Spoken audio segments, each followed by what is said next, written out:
The bullets tore through her tactical vest like it was paper.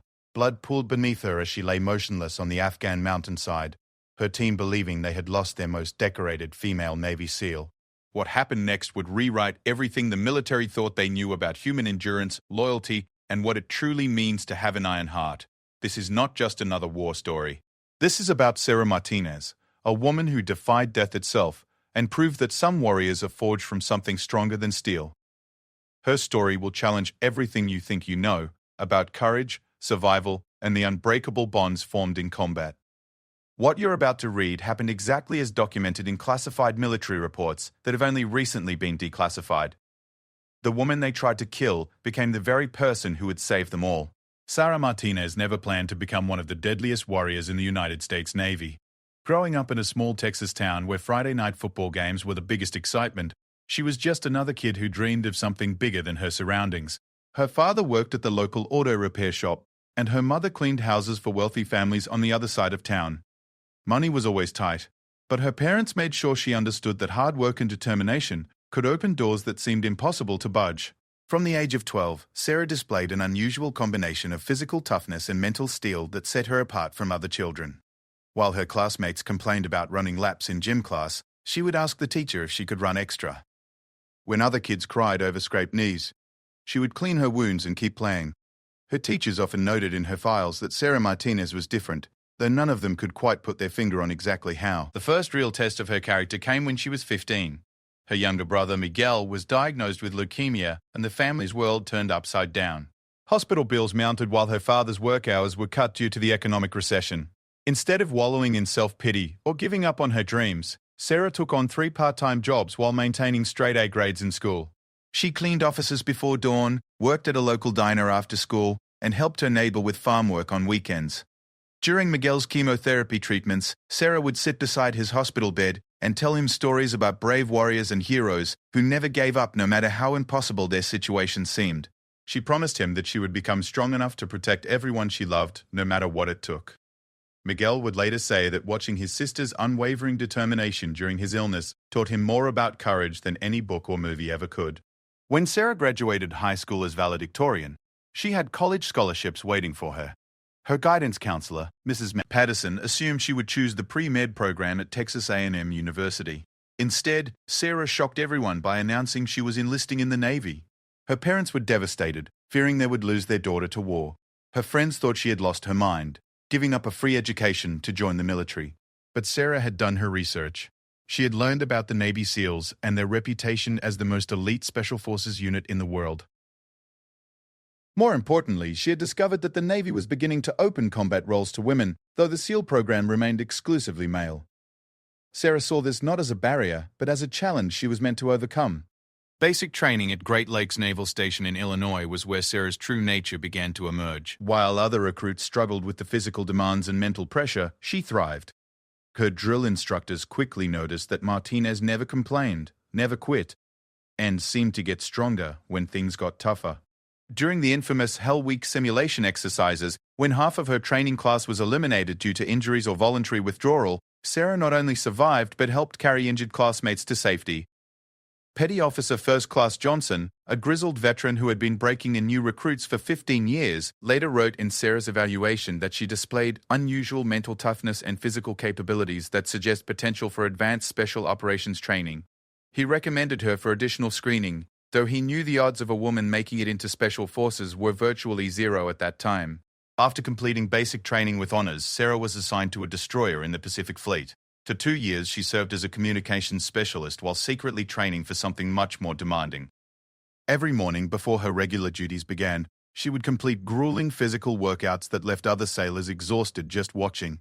She studied advanced combat tactics, weapon systems, and survival techniques during her off hours. Her shipmates thought she was crazy for pushing herself so hard when her job only required basic fitness standards.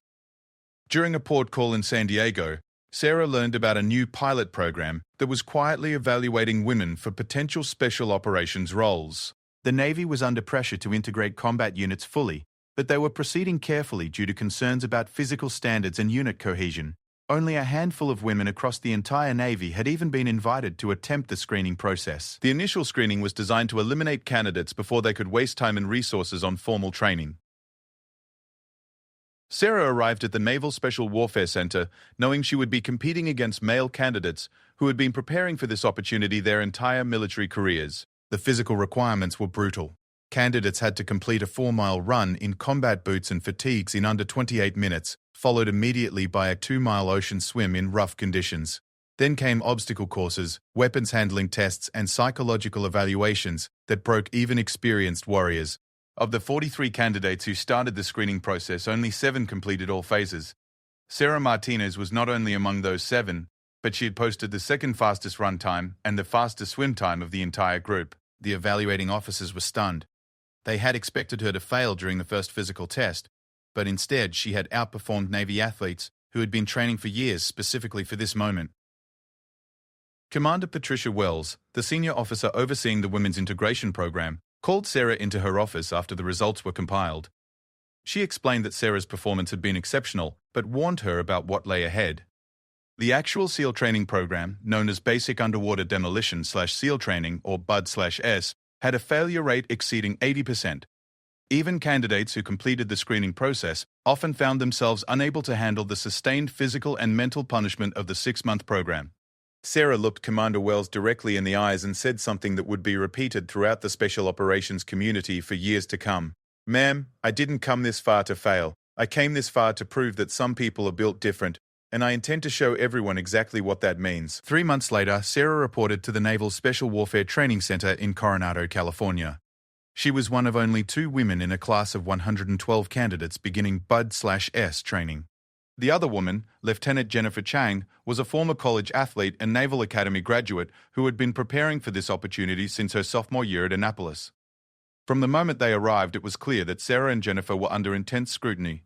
Instructors, fellow candidates, and observers from throughout the Navy were watching to see how women would perform under the extreme conditions that had been breaking elite male athletes for decades. The pressure was enormous, but Sarah had been preparing for pressure her entire life. The first phase of BUD/S training focused on physical conditioning and mental toughness. Candidates were awakened at 4:30 each morning for grueling runs along the beach, followed by hours of calisthenics, ocean swims in frigid water, and obstacle course training that left grown men crying from exhaustion and pain. The instructors were relentless, looking for any sign of weakness or hesitation that would justify eliminating a candidate. During the 3rd week of training, the infamous Log PT exercise separated the survivors from those who would ring the brass bell that signaled voluntary withdrawal from the program. Teams of 6 candidates were required to carry telephone pole-sized logs through sand dunes while instructors screamed at them and created artificial obstacles. The exercise was designed to break down individual ego and force candidates to work together under impossible conditions. Sarah's log team included Jennifer and 4 male candidates, including Marcus Thompson, a former college football player who had initially resented having women in his training class. As the exercise progressed and other teams began falling apart, Sarah's group maintained their cohesion and pace. When Jennifer stumbled and nearly fell, Sarah immediately moved to support her without breaking stride. When Marcus's shoulder injury from a previous exercise began causing him severe pain, Sarah quietly took on additional weight distribution, without making him feel weak or inadequate. Instructor Chief Petty Officer Rodriguez, a legendary figure in the SEAL community who had trained thousands of candidates over his career, later said that watching Sarah Martinez during Log PT was the moment he realized the integration of women into special operations was not just possible, but inevitable. She displayed natural leadership abilities and tactical thinking that reminded him of the very best candidates he had ever evaluated. By the end of the first phase, the class had been reduced from 112 to 38 candidates. Jennifer Chang had been eliminated during the 4th week due to a stress fracture in her leg, leaving Sarah as the only woman remaining. The failure of Lieutenant Chang created additional pressure on Sarah, as critics of women's integration pointed to her injury as evidence that female physiology could not handle the demands of SEAL training. Sarah refused to let the criticism affect her focus. During the 2nd phase of training, which emphasized combat diving and underwater operations, she continued to excel. The underwater training was particularly challenging as candidates were required to perform complex tasks while holding their breath for extended periods, often while instructors deliberately created equipment malfunctions or disorientation. Many strong swimmers found themselves panicking in the dark, cold water when their breathing apparatus was sabotaged or removed. During one exercise that would become part of SEAL training legend, Sarah's diving partner suffered an equipment failure at a depth of 40 feet. The scenario was designed to test how candidates would react to life-threatening emergencies involving their teammates. While most candidates in similar situations focused on surfacing safely themselves, Sarah immediately began sharing her own breathing apparatus while working to repair her partner's equipment. When that proved impossible, she successfully guided both of them to the surface while maintaining calm communication with the instructors monitoring the exercise. The incident demonstrated the kind of tactical thinking and selfless courage that defined the best special operations warriors. Sarah had not only solved a life-threatening problem under extreme pressure, but had done so while prioritizing her teammates' safety over her own. This was exactly the kind of character that SEAL instructors looked for in potential operators. As the training program moved into its final phase, focusing on land warfare and advanced tactics, Sarah found herself forming strong bonds with the remaining candidates. The shared suffering and mutual dependence required to survive Bud/S had broken down the initial resistance some of her male classmates had felt toward training alongside a woman. They had seen her carry her weight and more, never complain about conditions that broke other candidates, and demonstrate the kind of loyalty and competence they wanted in a teammate. The final graduation ceremony was attended by high-ranking officers from throughout the Navy Special Operations community. Of the 112 candidates who had started the program 6 months earlier, only 23 successfully completed all phases of training. Sarah Martinez was not only among those 23, but she had finished with the third highest overall performance scores in the class. Admiral Robert Hayes, the commander of Naval Special Warfare Command, personally pinned the SEAL trident on Sarah's uniform during the graduation ceremony. As he did so, he whispered something that only she could hear. "You've opened a door that can never be closed again." Make sure you walk through it with honor. Sarah's assignment to SEAL Team 6 came 3 months after graduation, following additional specialized training in advanced weapons systems and counterterrorism tactics. SEAL Team 6, officially known as the Naval Special Warfare Development Group, represented the absolute elite of American Special Forces. These were the operators who handled the most sensitive and dangerous missions around the world, from hostage rescues to high-value target elimination. Her new teammates approached her integration with professional caution rather than open hostility. They had all heard about the woman who had completed Bud/S, but they reserved judgment until they could see how she performed under real operational conditions. Sarah understood that she would need to prove herself again with this new unit, and she was prepared for that challenge. The team's commanding officer, Captain Michael Stevens, was a 20-year veteran who had led special operations missions in Iraq, Afghanistan, and numerous classified locations around the world. He called Sarah into his office during her first week with the team to discuss expectations and concerns. "Martinez," he said, "you've accomplished something remarkable just by being here. But now the real test begins. In this unit, we don't care about your gender, your background, or your politics. We only care about whether you can complete the mission and bring everyone home safely. Can you do that?" Sarah's response was simple and direct. "Yes, sir. That's exactly why I'm here." Within 6 months, she would have the opportunity to prove that her confidence was justified in ways that none of them could have imagined. The helicopter's rotors cut through the thin mountain air as Sarah Martinez checked her equipment for the 3rd time in 10 minutes. Operation Nightfall was her first major deployment with SEAL Team 6, and the mission parameters were as dangerous as they were critical. Intelligence had located a high-value target in a compound nestled deep in the mountains of eastern Afghanistan, and Sarah's team was tasked with elimination or capture before the target could escape across the border into Pakistan. Sitting across from her in the cramped helicopter cabin, Master Chief David Chen studied the mission briefings one final time. Chen was a 15-year veteran who had earned his reputation through dozens of successful operations in some of the most hostile environments on Earth. He had initially been skeptical about having a woman on his team, not because he doubted female capabilities in general, but because he had seen how the integration process could create unit cohesion problems when not handled carefully. Over the past 6 months, however, Chen had watched Sarah prove herself through countless training exercises and smaller missions. She possessed an unusual combination of physical capabilities, tactical intelligence, and emotional control that reminded him of the very best operators he had served alongside. More importantly, she had demonstrated the kind of selfless commitment to team success that was absolutely essential in special operations work. The target compound was located in a valley that provided excellent defensive positions for anyone inside, while offering limited approach routes for attacking forces. Satellite imagery showed multiple buildings surrounded by high walls, with sentries posted at strategic observation points. Intelligence estimates suggested between 15 and 25 armed defenders, many of whom were experienced fighters who had been battling American and coalition forces for years. The mission plan called for Sarah's team to insert via helicopter at a landing zone approximately 2 miles from the compound, then approach on foot through mountainous terrain during the pre-dawn hours. A second team would simultaneously insert on the opposite side of the valley to establish containment positions and prevent the target from escaping. If everything went according to plan, they would have the compound surrounded before anyone inside realized they were under attack. Lieutenant Commander Jason Torres, the team leader, briefed the final mission details as they approached the insertion point. Torres was known throughout the special operations community for his meticulous planning and calm decision-making under pressure. He had handpicked each member of his team based on their specific skills and their ability to work effectively together in high-stress situations. Remember, Torres said over the helicopter's communication system, "Our primary objective is the capture of Hassan al-Rashid." Intelligence believes he's planning a major terrorist operation against civilian targets in Europe. If capture is not possible due to tactical circumstances, elimination is authorized.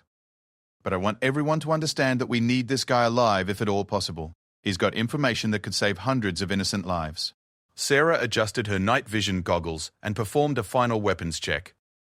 She carried an HK-416 assault rifle as her primary weapon, along with a Sig Sauer P226 pistol, various grenades and demolition charges, and specialized equipment for breaching operations. Her body armor was lighter than what conventional infantry units wore, sacrificing some protection for the mobility and stealth that special operations required. The helicopter touched down in a small clearing surrounded by rocky outcroppings and sparse vegetation. The team moved quickly and silently from the aircraft, establishing security positions, while Torres confirmed their location using GPS coordinates.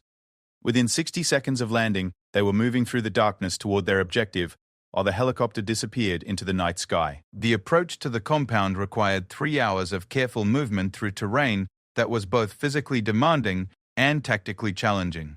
The team had to navigate steep ravines, loose rock formations, and areas where a single misplaced step could send stones tumbling down the mountainside and alert enemy sentries to their presence. Sarah found herself grateful for the countless hours of mountain training she had completed during her preparation for special operations.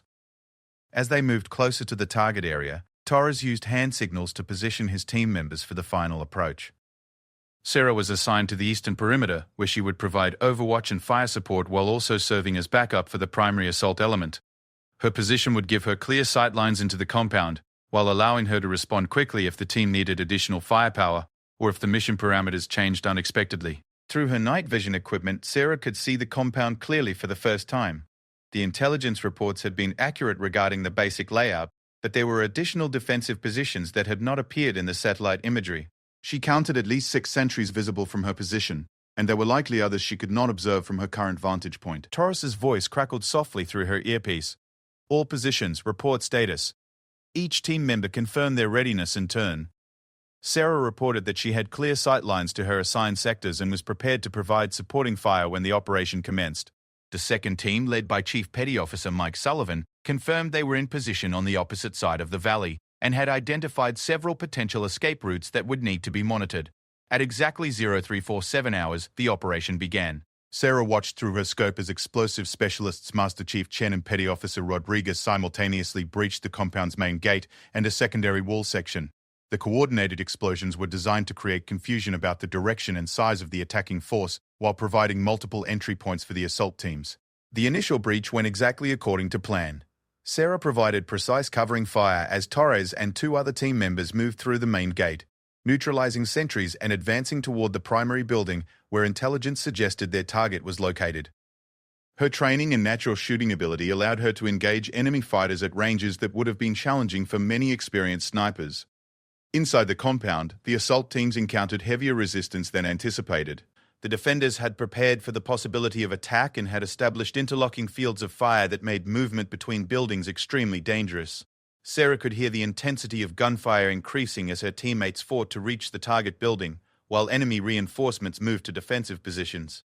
Torres's voice came through the communication system with urgent intensity. "We need immediate suppression of the northeast tower. We've got a heavy machine gun position that's pinning down the primary assault element." Sarah immediately shifted her position to get a clear angle on the tower Torres had identified. Through her scope, she could see muzzle flashes from a PKM machine gun that was raking the courtyard where her teammates were trying to advance. The enemy gunner was protected by sandbags and concrete barriers that made him a difficult target, but Sarah had trained extensively for exactly these kinds of precision shots under combat conditions. Her first shot struck the machine gunner center mass, eliminating the immediate threat to her teammates. But before she could feel any satisfaction about the successful engagement, she noticed movement in several other positions around the compound that suggested the enemy was attempting to outflank the assault teams. She quickly engaged additional targets while maintaining communication with Torres about enemy positions and movement. The firefight continued for nearly 20 minutes as the assault teams cleared buildings and searched for their primary target. Sarah provided continuous overwatch and fire support, engaging enemy fighters who attempted to escape through her sector while coordinating with the second team to ensure no one slipped through the containment perimeter. Finally, Torres's voice came through with the news everyone was waiting to hear. Target secured. Hassan al-Rashid is in custody and ready for extraction. But as the team prepared to withdraw from the compound with their high-value prisoner, Sarah noticed something that sent a chill down her spine. Through her scope, she could see vehicle headlights approaching from the valley road below. Multiple vehicles moving fast and heading directly toward their position. "Command, this is Martinez," she reported immediately. "I've got multiple vehicles approaching from the south. Estimate 15 to 20 additional enemy fighters inbound to our position. ETA, approximately 10 minutes. The situation had just become significantly more complicated. The team was already carrying a prisoner and had expended considerable ammunition during the initial assault. Now they were facing the possibility of a sustained firefight against superior numbers, while waiting for helicopter extraction in terrain that offered limited defensive advantages. Torres made the decision that probably saved all their lives. All teams were moving to extraction point Alpha immediately. "Martinez, you're our rear guard. Keep those vehicles from getting close enough to engage us during withdrawal." What Torres was asking her to do was essentially impossible by conventional tactical standards. A single operator, even one with Sarah's skills, could not realistically stop or significantly delay a reinforced enemy unit using small arms alone. But Sarah understood that impossible situations required unconventional solutions, and she had been preparing for exactly this kind of challenge her entire career. As her teammates began moving toward the primary extraction point with their prisoner, Sarah repositioned herself to a location that would give her the best possible engagement angles against the approaching vehicles. She had approximately 8 minutes before the enemy reinforcements reached effective range, and she intended to use every second of that time to prepare for what might be her final stand. The first enemy vehicle, a technical truck mounting a heavy machine gun, came into range as Sarah's teammates were still 500 meters from the extraction point. She aimed carefully at the vehicle's engine block, knowing that disabling the lead vehicle might block the narrow mountain road and prevent the others from advancing quickly. Her shot was perfect. The lead vehicle lurched to a stop as its engine died, immediately creating confusion among the following vehicles. Sarah continued engaging, targeting drivers and gunners with precision fire that forced the enemy convoy to stop and deploy dismounted fighters rather than continuing their rapid advance toward the extraction site. For the next several minutes, Sarah single-handedly held off more than 20 enemy fighters while her teammates reached safety with their prisoner. She moved between firing positions to avoid return fire while maintaining consistent pressure on the enemy force. Her training in mountain warfare and individual combat tactics allowed her to maximize the defensive advantages of her position while minimizing her exposure to enemy weapons. The extraction helicopter arrived just as Sarah's ammunition was running critically low. Torres made the difficult decision to lift off with the prisoner and most of the team, while leaving Sarah and 2 other operators to handle the enemy force that was still trying to advance up the mountain.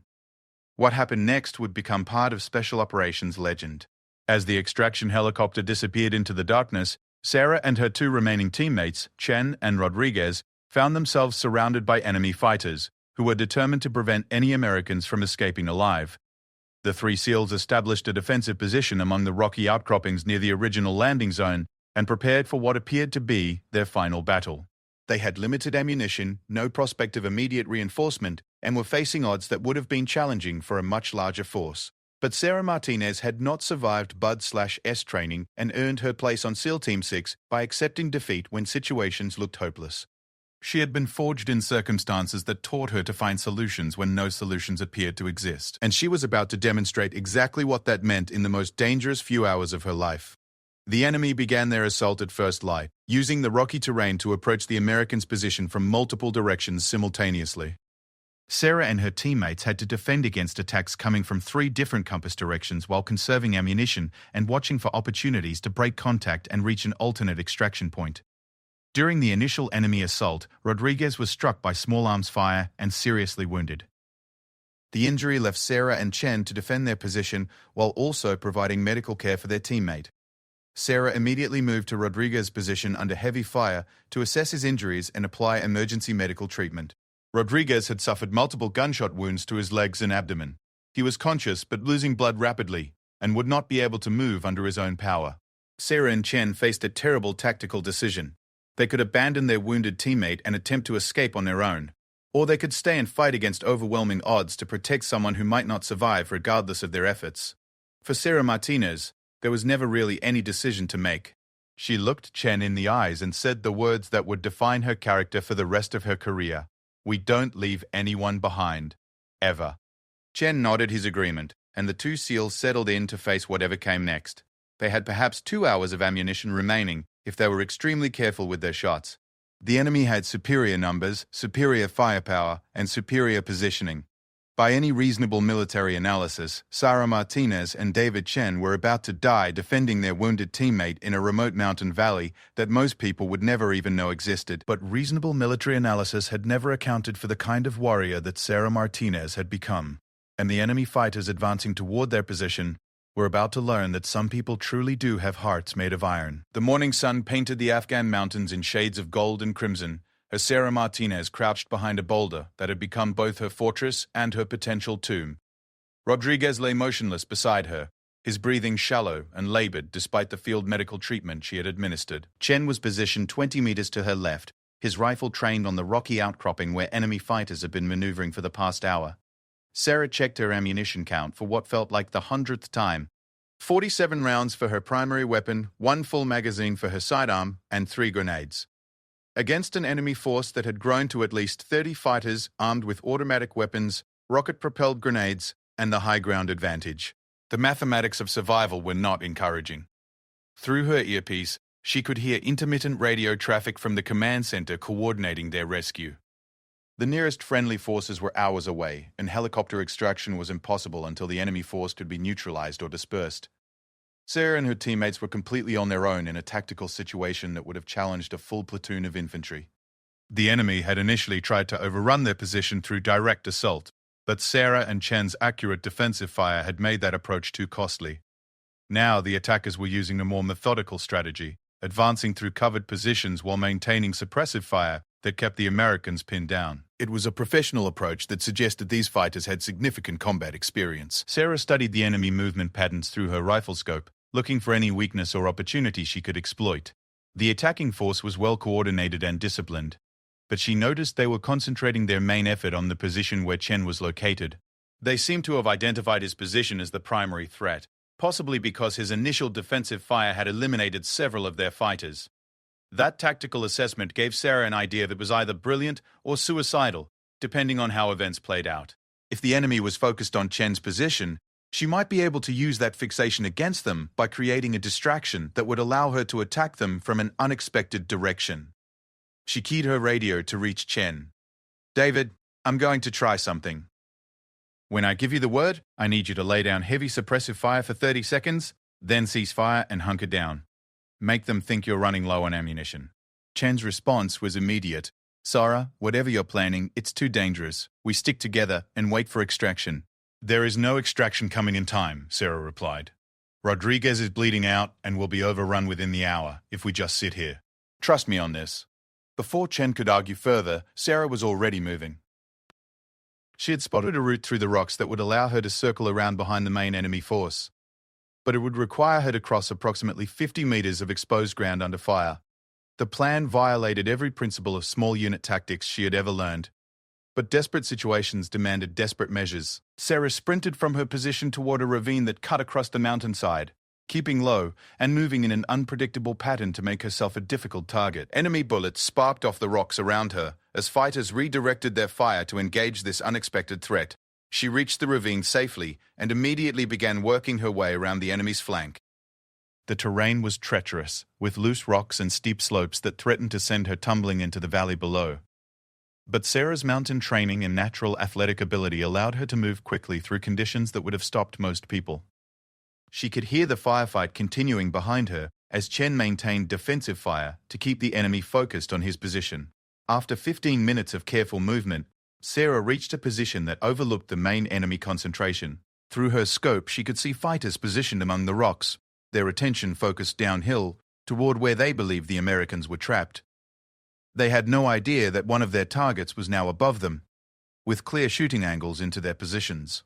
Sarah's first shot eliminated the enemy fighter who appeared to be directing the assault. Her second and third shots targeted the crew of a heavy machine gun that had been providing the main suppressive fire against Chen's position. The sudden loss of leadership and heavy weapons threw the enemy force into confusion and allowed Sarah to continue engaging targets before they could identify her new position. From his defensive position, Chen immediately recognized what Sarah was doing and began coordinating his fire with hers to maximize the disruption of the enemy attack. Together, they turned what had been a hopeless defensive situation into something approaching an even fight. The enemy fighters found themselves caught between two positions and unable to concentrate their fire effectively against either one. But Sarah's position, while tactically advantageous, was also extremely dangerous. She was isolated from her teammates and surrounded by enemy fighters who were desperately trying to locate and eliminate the source of fire that was decimating their ranks. Several enemy fighters began moving toward her position, and she knew she would soon be discovered. As enemy fighters closed in on her location, Sarah made another decision that defied conventional tactical wisdom. Instead of trying to fight her way back to Chen's position, she decided to assault directly into the main enemy concentration. The move was so unexpected and aggressive that it caught the attackers completely off guard. Sarah emerged from her concealed position, firing rapidly and accurately, moving through the enemy positions like a force of nature. Her training in close-quarters combat and her natural fighting instincts allowed her to engage multiple targets in rapid succession while using movement and terrain to avoid return fire. Enemy fighters who had been confidently advancing moments before suddenly found themselves under attack by a single operator who seemed to be everywhere at once. The assault lasted only 90 seconds, but in that time Sarah eliminated 8 enemy fighters and scattered the rest. The survivors fled downhill toward their vehicles, abandoning their assault and leaving behind weapons and equipment in their haste to escape. What had begun as a coordinated attack by a superior force had collapsed into a rout. Chen's voice crackled through her earpiece. "Sarah, what the hell did you just do?" "I count at least 10 enemy down, and the rest are running like scared rabbits." "I gave them a choice," Sarah replied, breathing heavily as she moved back toward Chen's position. "They could keep trying to kill us, or they could leave. They made the smart decision." But even as the immediate threat receded, Sarah knew their situation remained desperate. Rodriguez had lost consciousness during the firefight, and his vital signs were growing weaker by the hour. They needed immediate medical evacuation, and the nearest friendly forces were still hours away across hostile terrain. Sarah reached Chen's position and immediately began reassessing Rodriguez's condition. The field medical treatment she had provided earlier was holding, but he needed surgical intervention that was far beyond what they could provide in their current circumstances. Time was running out, and every minute that passed reduced his chances of survival. Chen studied the tactical situation through his binoculars. "The enemy vehicles are still down there. They've got the road blocked, and there are probably more fighters coming. Even if we could carry Rodriguez, we'd never make it to an extraction point on foot." Sarah looked at her wounded teammate, then at the valley below where enemy vehicles were repositioning. She was thinking about options that most people would never consider, solutions that required the kind of risk-taking that separated special operations warriors from conventional fighters. "David," she said quietly, "what if we don't wait for extraction?" "What if we go get our own transportation?" Chen stared at her for a long moment before understanding what she was suggesting. "You want to assault an enemy vehicle position with 2 people, one of whom is wounded and unconscious? I want to save Rodriguez's life," Sarah replied. "And sitting here isn't going to accomplish that." The plan she outlined was audacious beyond belief. Sarah would descend into the valley alone, eliminate or drive off the enemy fighters guarding the vehicles, and commandeer transportation that could get all 3 of them to friendly territory. Chen would remain with Rodriguez and provide overwatch fire to support her assault. It was the kind of plan that would be rejected immediately by any reasonable military commander. A single operator assaulting a defended position was military suicide, especially when that operator was already exhausted from hours of combat and running low on ammunition. But reasonable military commanders weren't trapped on a mountain with a dying teammate and no prospect of conventional rescue. Chen wanted to argue, wanted to find any alternative that didn't involve Sarah essentially sacrificing herself for a plan that had minimal chances of success, but he looked at Rodriguez's pale face and labored breathing, and he understood that conventional approaches were no longer viable. If you're going to do this, Chen said finally, you need to know that Rodriguez probably won't survive the transport even if you succeed. His injuries are too severe. Sarah checked her remaining ammunition one final time and adjusted her equipment for maximum mobility. Maybe not, she said, but he's definitely going to die if we don't try. And we don't abandon teammates, remember? Before Chen could respond, Sarah was already moving downhill toward the enemy vehicles. She moved like a ghost through the rocky terrain, using every piece of natural cover to avoid detection while closing the distance to her target. Behind her, Chen established an overwatch position and prepared to provide supporting fire when the assault began. The enemy had positioned 3 vehicles in the valley, 2 pickup trucks and a larger transport that appeared to be carrying additional fighters and equipment. Sarah could see at least 8 fighters maintaining security around the vehicles, with others probably inside or positioned where she couldn't observe them. As she approached the enemy position, Sarah felt the familiar calm that settled over her during combat. Her heart rate slowed, her breathing became controlled, and her mind focused completely on the tactical problem in front of her. This was what she had been training for her entire career, the moment when everything she had learned would be tested against impossible odds. The assault began at exactly 13:47 hours when Sarah emerged from concealment 50 meters from the nearest enemy vehicle. Her first shots eliminated the 2 sentries who were positioned to watch the approaches, giving her a few seconds of surprise before the alarm was raised. She moved immediately toward the closest pickup truck, engaging targets as they appeared while advancing under fire. The enemy fighters were caught completely off guard by this sudden assault from an unexpected direction. They had been expecting possible helicopter extraction or reinforcement from friendly ground forces, but they had not anticipated a direct attack by a single operator against their defensive position. Sarah reached the first vehicle and immediately began engaging fighters who were trying to establish defensive positions around the other vehicles. Her marksmanship training and combat experience allowed her to engage multiple targets rapidly, while using the truck for cover against return fire. Within 60 seconds, she had eliminated 4 enemy fighters and forced the others to seek cover. But as she prepared to advance toward the second vehicle, Sarah heard the distinctive sound of an incoming rocket-propelled grenade. She dove for cover behind the engine block just as the RPG struck the truck she had been using for protection. The explosion threw her several meters and left her ears ringing, but she was still conscious and capable of fighting.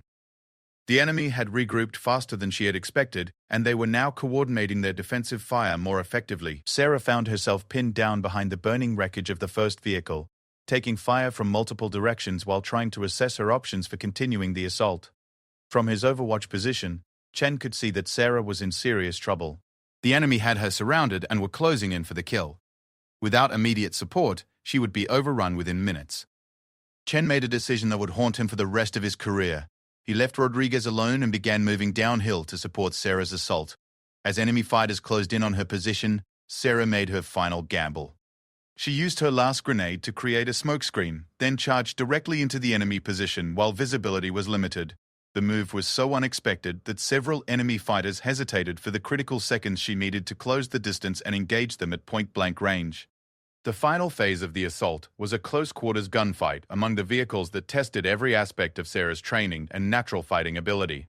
She moved through the enemy position like a predator, using her superior training and equipment to eliminate threats before they could effectively engage her.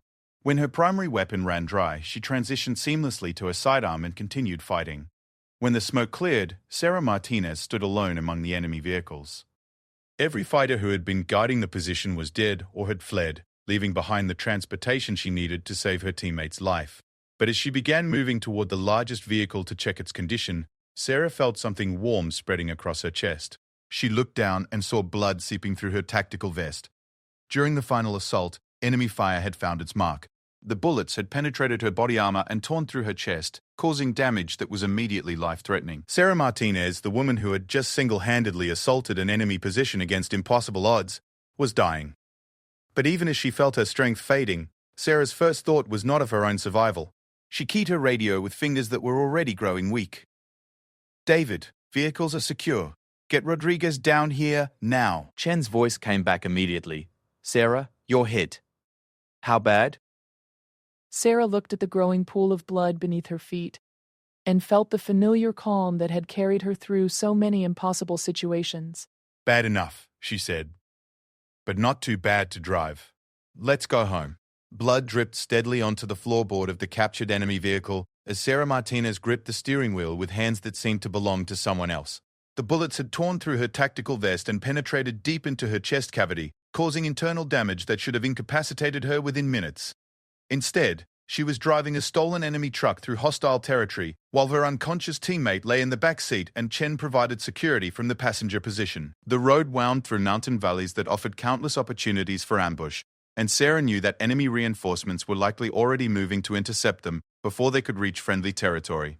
Every mile they traveled took them deeper into a tactical nightmare, where a single mechanical breakdown or enemy checkpoint could end their desperate escape attempt. Chen monitored their position using GPS coordinates while trying to establish radio contact with friendly forces. The mountainous terrain made communication difficult, but he had managed to reach an American forward operating base that was approximately 40 kilometers from their current location. Medical teams were standing by, but first, Sarah had to keep them alive long enough to reach safety. "Sarah," Chen said quietly, "you need to let me drive. You're losing too much blood to maintain control of the vehicle." Sarah's response was barely audible above the engine noise. "I'm fine. Just keep trying to raise somebody on the radio who can clear us a path through this mess." But Sarah was far from fine. The bullet wounds were causing massive internal bleeding, and she was beginning to experience the early stages of hypovolemic shock. Her vision was starting to blur at the edges, and she could feel the coordination deteriorating with each passing minute. Any reasonable medical assessment would have concluded that she was already dying.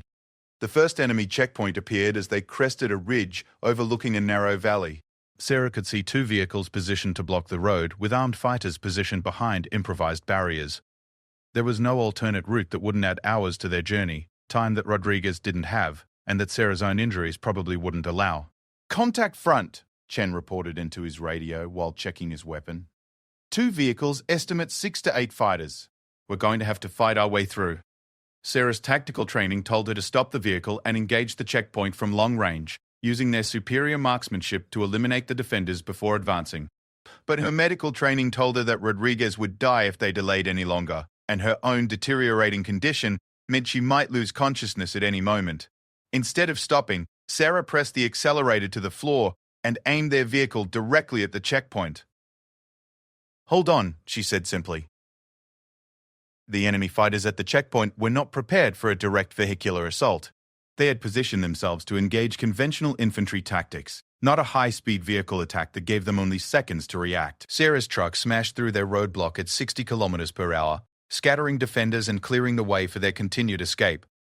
But the impact and violent maneuvering required to break through the checkpoint had reopened Sarah's wounds and caused additional internal damage. She could feel warmth spreading across her abdomen as new bleeding began, and the steering wheel became slick with blood from her hands. Chen immediately recognized that Sarah's condition was becoming critical. Her skin was pale and clammy, classic signs of shock, and her breathing was becoming shallow and rapid. Without immediate medical intervention, she would lose consciousness within minutes. "Sarah, you have to stop and let me take over," Chen insisted. "You're going into shock." "Not yet," Sarah replied through gritted teeth. "Rodriguez needs to get to medical facility. Can't stop until we're safe." Her words were beginning to slur slightly, another indication that her body was shutting down from blood loss and trauma. But somehow, through sheer force of will and determination that defied medical explanation, Sarah continued driving. Her hands maintained their grip on the steering wheel, even as her vision darkened and her strength faded. The next 20 kilometers passed in a blur of mountain roads and radio communications as Chen coordinated their approach to the American forward operating base. Sarah's driving became increasingly erratic as her condition deteriorated, but she refused to relinquish control of the vehicle. Several times, Chen had to grab the steering wheel to prevent them from going off the road entirely. Rodriguez remained unconscious in the back seat, his breathing so shallow that Chen had to check repeatedly to ensure he was still alive. Both of Sarah's teammates were dying, and Chen found himself in the impossible position of trying to keep them both stable while coordinating their rescue and maintaining security against possible enemy pursuit. The radio crackled with communication from the forward operating base. "Nightfall 3, this is Eagle Base. We have medical teams standing by and a clear corridor established for your approach. What's your current condition?" Chen keyed the microphone. "Eagle Base, we have 2 urgent medical evacuations. Both operators are critical. ETA 15 minutes if we can maintain current speed. Understood. Nightfall 3. Medical teams are prepared for immediate treatment upon your arrival. Do you have enemy pursuit? Chen looked through the rear window and saw dust clouds in the distance that suggested vehicles following their route. Possible enemy pursuit, but we're maintaining distance. Focus on medical preparation. As they approached the final valley before reaching the American base, Sarah's condition reached a critical threshold. Her vision had narrowed to a small tunnel directly in front of her, and she could no longer feel her hands on the steering wheel. Her body was operating purely on muscle memory and determination that transcended normal human limitations. Sarah, Chen said urgently, the base is just ahead. You did it. You got us home. Sarah tried to respond but found that speaking required more energy than she could spare. Every ounce of her remaining strength was focused on the simple task of keeping the vehicle moving forward. She had promised to bring her teammates home safely, and nothing would prevent her from fulfilling that promise. The forward operating base appeared ahead of them like a mirage, with American flags visible on the perimeter towers and medical teams already positioned at the main gate. Sarah could see the medical personnel preparing gurneys and equipment for immediate treatment, and she felt a brief moment of satisfaction knowing that Rodriguez would receive the care he needed. But as they approached the base entrance, Sarah's body finally reached the limits of human endurance. The blood loss and trauma had overwhelmed even her extraordinary will to continue, and consciousness began slipping away despite her desperate efforts to maintain control. The vehicle began drifting toward the roadside barriers as Sarah's hands fell away from the steering wheel. Chen immediately grabbed for control, but the truck was already leaving the road surface and heading toward a concrete barrier that would stop their progress permanently. In what may have been the final conscious act of her remarkable career, Sarah Martinez somehow found the strength to correct their course and guide the vehicle safely through the base entrance. The truck coasted to a stop directly in front of the medical facility, where teams of doctors and nurses were already running toward them. Chen jumped from the passenger seat and immediately began directing the medical teams toward Rodriguez, who needed immediate surgical intervention to survive. Multiple gunshot wounds, unconscious for approximately 6 hours, massive blood loss, he shouted to the trauma team. But when the medical personnel reached the driver's seat, they found something that defied their understanding of human physiology. Sarah Martinez was unconscious and had lost an enormous amount of blood from bullet wounds that should have killed her hours earlier. Yet her vital signs, while weak, indicated that she was somehow still alive. Dr. Jennifer Walsh, the senior trauma surgeon at the forward operating base, had treated hundreds of combat casualties during her deployment to Afghanistan. She had seen soldiers survive injuries that should have been fatal and had witnessed the extraordinary resilience that combat veterans could display under extreme circumstances. But she had never encountered anything like Sarah Martinez's condition. "How is this woman still alive?" Dr. Walsh asked as her team prepared Sarah for immediate surgery. "These wounds should have killed her within an hour. She's lost enough blood to incapacitate 3 normal people." Chen, who was following Rodriguez's gurney toward the operating room, paused to look back at Sarah. "Because she's not normal people, Doc. She's got an iron heart, and she doesn't quit until the mission is complete. The next 12 hours would test the skills of every medical professional at the forward operating base." Both Rodriguez and Sarah required extensive surgery to repair damage from their wounds, and both remained in critical condition despite the heroic efforts of the medical teams. Chen maintained a vigil in the medical facility, refusing to leave until he knew whether his teammates would survive. Rodriguez stabilized first, his younger age and previously excellent physical condition allowing him to respond well to the surgical repairs and blood transfusions. By the following morning, doctors were cautiously optimistic about his chances for full recovery. Though he would require months of rehabilitation, Sarah's case was far more complex. The bullet wounds had caused extensive damage to her chest cavity and major blood vessels, requiring multiple surgical procedures to repair. More concerning was the massive blood loss she had sustained while continuing to function at a high level for several hours after being wounded. Dr. Walsh consulted with trauma specialists at military medical centers around the world, trying to understand how Sarah had maintained consciousness and motor function under conditions that should have resulted in immediate collapse. The medical consensus was that her survival represented something beyond normal human physiology. On the 3rd day after the surgery, Sarah regained consciousness for the first time. Her first words were not about her own condition or injuries, but about her teammates. "Rodriguez, Chen, are they safe?" Chen was sitting beside her bed when she awoke, having maintained his vigil despite the medical staff's efforts to convince him to rest. They're safe, Sarah. Rodriguez is going to make a full recovery, and I'm fine thanks to you. You saved us all. Sarah tried to sit up but found that her body was still too weak to support such movement. The extent of her injuries was becoming clear as sensation returned to her extremities. The mission. Did we complete the mission? Hassan al-Rashid is in custody and providing valuable intelligence, Chen reported. The operation was a complete success. But Sarah, you need to understand how close you came to dying. The doctors say you shouldn't have survived those wounds. Sarah considered this information with the same calm analysis she applied to tactical situations. But I did survive. And so did you and Rodriguez. That's what matters. Over the following weeks, as Sarah began the long process of recovery and rehabilitation, word of her actions began spreading throughout the special operations community. The story of the female SEAL who had single-handedly assaulted an enemy position while mortally wounded, then drove her team to safety while literally dying from blood loss, became the stuff of military legend. Senior officers from throughout the military came to visit Sarah during her recovery, wanting to understand how she had accomplished something that defied conventional understanding of human limitations. Her responses were always the same. She had simply done what needed to be done to bring her teammates home. But privately, Sarah knew that something fundamental had changed during those desperate hours in the Afghan mountains.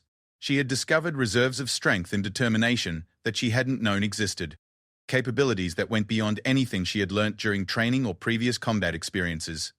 The bullets had penetrated her body armor and torn through vital organs, but they had not touched whatever it was inside her that made her who she was. Whether that was courage, determination, or simply in refusal to accept defeat, Sarah Martinez had proven that some things cannot be destroyed by conventional weapons. As she lay in her hospital bed, surrounded by commendations and letters from fellow warriors around the world, Sarah understood that her story was far from over. The iron heart that had carried her through the valley of death was still beating strongly, and there would be other missions, other challenges, and other opportunities to prove that extraordinary people can accomplish impossible things. The woman they had tried to kill had become something more than human. She had become a legend.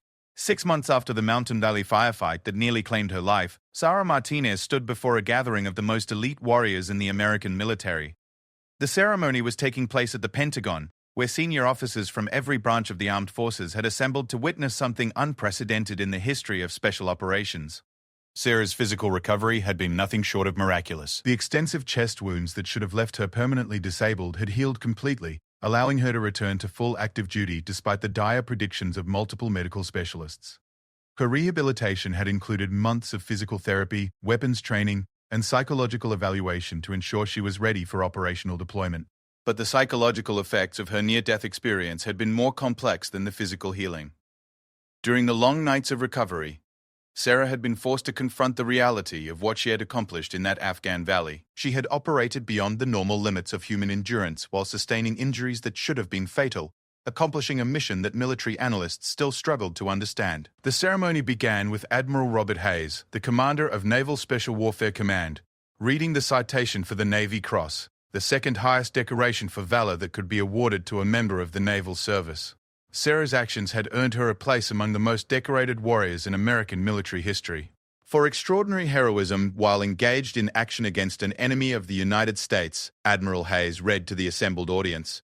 Petty Officer First Class Sarah Martinez distinguished herself through exceptional courage and selfless devotion to duty during a combat operation in hostile territory. When her team became pinned down by superior enemy forces with a critically wounded teammate, Petty Officer Martinez voluntarily exposed herself to intense enemy fire to single-handedly assault and neutralize a reinforced enemy position. Despite suffering life-threatening wounds, she continued to fight and subsequently drove her team to safety through hostile territory while literally dying from blood loss. The citation continued for several more paragraphs, detailing specific acts of heroism that had saved multiple American lives while accomplishing a mission critical to national security. But the words seemed inadequate to capture what Sarah had actually accomplished during those desperate hours in the mountains. Following the medal ceremony, Sarah was approached by General Patricia Morrison, the commanding officer of United States Special Operations Command. General Morrison was a legendary figure in her own right, having broken numerous barriers for women in the military during her 30-year career. "Martinez," General Morrison said, "I've reviewed your complete military record and the after-action reports from Operation Nightfall. What you accomplished was beyond extraordinary, but I'm more interested in what you plan to do next." Sarah had been thinking about that question throughout her recovery period. The near-death experience had given her a new perspective on her military career and her responsibilities as one of the few women serving in special operations. She understood that her actions had implications beyond her own personal success or survival. "Ma'am," Sarah replied, "I want to help other women understand that they can accomplish anything they're willing to work for. I want to be part of building a military where capability matters more than gender." General Morrison smiled at the response. "That's exactly what I hoped you would say. I'm offering you an assignment that will allow you to do exactly that." The assignment was to lead the development of an integrated special operations training program that would prepare both male and female candidates for the most demanding military occupations. Sarah would be responsible for designing training protocols that maintained the high standards required for special operations, while ensuring that all qualified personnel had opportunities to serve regardless of gender. The position represented a significant departure from traditional special operations assignments, requiring skills in program development, personnel management, and policy implementation rather than direct combat operations. But Sarah recognized it as an opportunity to influence the future of special operations in ways that could impact thousands of future warriors. Sarah's first major challenge came from within the special operations community itself. Many veteran operators were skeptical about integrated training programs, arguing that the unique demands of special operations required maintaining traditional approaches that had proven successful over decades of combat experience. Master Chief David Chen, who had been promoted following his own heroic actions during Operation Nightfall, was among those who initially questioned the new training approach. During a meeting with Sarah to discuss the program development, he expressed concerns that had been raised by many senior operators. "Sarah," Chen said, "nobody questions your capabilities or your courage. What you did in Afghanistan proves that you belong in this community. But I'm worried that changing our training standards to accommodate integration might compromise the effectiveness that makes special operations successful." Sarah understood the concerns that Chen was expressing, because she had wrestled with similar questions during her own career development. The balance between maintaining standards and providing opportunities was delicate, and the consequences of making mistakes could be measured in American lives lost during future operations. "David," she replied, "I'm not proposing that we lower standards. I'm proposing that we eliminate barriers that prevent qualified people from meeting those standards. There's a difference between maintaining excellence and maintaining exclusion." Over the following months, Sarah worked with training specialists, medical experts, and experienced operators to develop a program that would test her theories about integrated special operations training. The program maintained all existing physical and mental standards while providing additional support and preparation for candidates who needed extra assistance to meet those standards. The pilot program attracted candidates from throughout the military, including many women who had been preparing for special operations opportunities throughout their careers. Sarah was particularly interested in candidates who demonstrated the kind of mental toughness and determination that she knew were more important than raw physical capabilities. One of the most promising candidates was Lieutenant Maria Santos, a former collegiate athlete who had served as a helicopter pilot before volunteering for special operations training. Santos reminded Sarah of herself at a younger age, displaying the combination of intelligence, determination, and physical capability that characterized successful special operations warriors. During the initial phases of training, Santos struggled with some of the physical requirements that came naturally to male candidates with greater upper body strength. Rather than eliminating her from the program, Sarah worked with her to develop alternative techniques and training approaches that allowed her to meet the same performance standards through different methods. "The mission doesn't care how you accomplish the objective," Sarah explained to Santos during a particularly challenging training exercise. It only cares whether you accomplish it successfully and bring everyone home safely." Find the approach that works for you and master it completely. Santos not only completed the program successfully, but graduated among the top performers in her class. Her success, along with that of several other female candidates, provided concrete evidence that integrated training could produce qualified special operations personnel without compromising standards or effectiveness. The success of the pilot program led to expansion of integrated training throughout the special operations community. Sarah found herself traveling to military installations around the world, consulting on training program development and mentoring female candidates who were pursuing special operations careers. During one of these visits to a training facility in North Carolina, Sarah encountered a young woman whose story reminded her powerfully of her own background. Seaman recruit Jennifer Walsh had grown up in poverty in rural Mississippi, had overcome significant personal and financial obstacles to join the Navy, and was now pursuing assignment to special operations despite having no family support or financial advantages. "Ma'am," Walsh said during their first meeting. I know the odds are against someone like me succeeding in this program, but I've been following your career, and you've shown me that it's possible for women to serve at this level. I just need someone to give me a chance to prove what I can do. Sarah saw in Walsh the same determination that had carried her through her own unlikely journey from a small Texas town to the most elite levels of the military. She decided to take personal responsibility for ensuring that Walsh received the support and preparation she needed to succeed.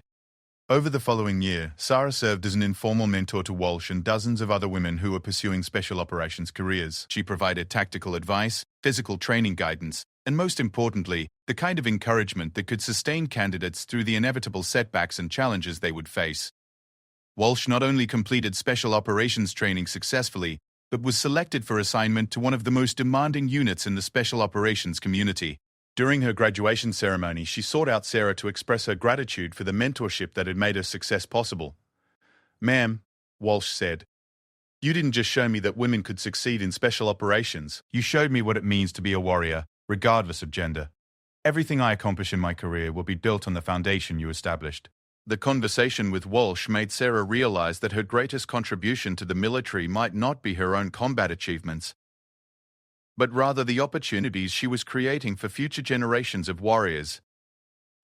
The iron heart that had carried her through impossible situations was now being used to forge new paths for others to follow. 5 years after the Mountain Valley firefight, Sarah received notification that she had been selected for promotion to Senior Chief Petty Officer, one of the highest enlisted ranks in the Navy. The promotion ceremony was attended by many of the people who had shaped her career, including Admiral Hayes, General Morrison, and Master Chief Chen. But the person Sarah was most excited to see was her brother Miguel, who had traveled from Texas to attend the ceremony. Miguel had survived his childhood leukemia and was now completing his own military service as a Navy corpsman, inspired by his sister's example to pursue a career dedicated to serving others. "I always knew you were special," Miguel told Sarah after the ceremony. "But I never imagined you would change the entire military. You've opened doors that will never be closed again." Sarah's response reflected the perspective she had gained through years of combat, leadership challenges, and the responsibility of being a pioneer in military integration. "I didn't change anything by myself. I just proved that some barriers exist only in our minds, and that determination can overcome almost any obstacle if you're willing to pay the price for success." As Sarah looked around the ceremony venue at the faces of young women and men who were beginning their own special operations careers, she understood that her story was now part of something much larger than her individual achievements. She had become a symbol of what was possible when talent, determination, and opportunity converged under the right circumstances. The bullets that had torn through her chest in an Afghan valley had failed to stop her mission. Instead, they had revealed an inner strength that transcended physical limitations and conventional understanding. Sarah Martinez had indeed been forged with an iron heart, but she had discovered that iron could be shaped and strengthened through service to others. 10 years later, when military historians would write about the integration of women into special operations, they would identify Sarah Martinez as the catalyst who transformed theoretical possibility into operational reality. But Sarah herself preferred a different legacy. During a speech at the Naval War College, where she was serving as an instructor in advanced tactical operations, Sarah concluded her remarks with the lesson that had guided her throughout her remarkable career. "The measure of a warrior is not the battles they survive, but the battles they make unnecessary for those who come after them."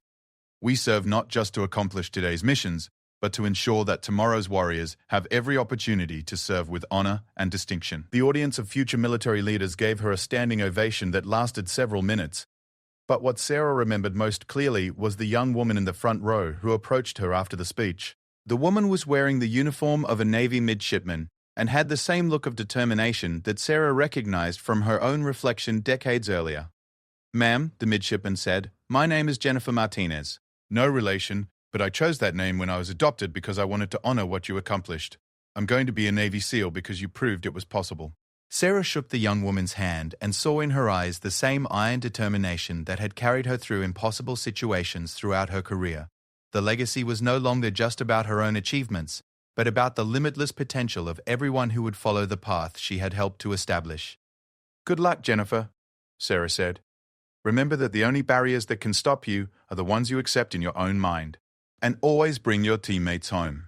As she watched the young midshipman walk away, Sarah understood that the story she had begun in a small Texas town and continued through the mountains of Afghanistan was now becoming part of something eternal. The iron heart that had sustained her through impossible challenges was now beating in the chests of countless others who would carry the legacy forward into battles not yet fought and victories not yet won. The woman they had fired into and tried to destroy had become immortal, not through her own survival, but through the lives she had made possible for others. Sarah Martinez had learned the ultimate lesson of warrior leadership. True victory comes not from the enemies you defeat, but from the allies you inspired to achieve their own impossible dreams.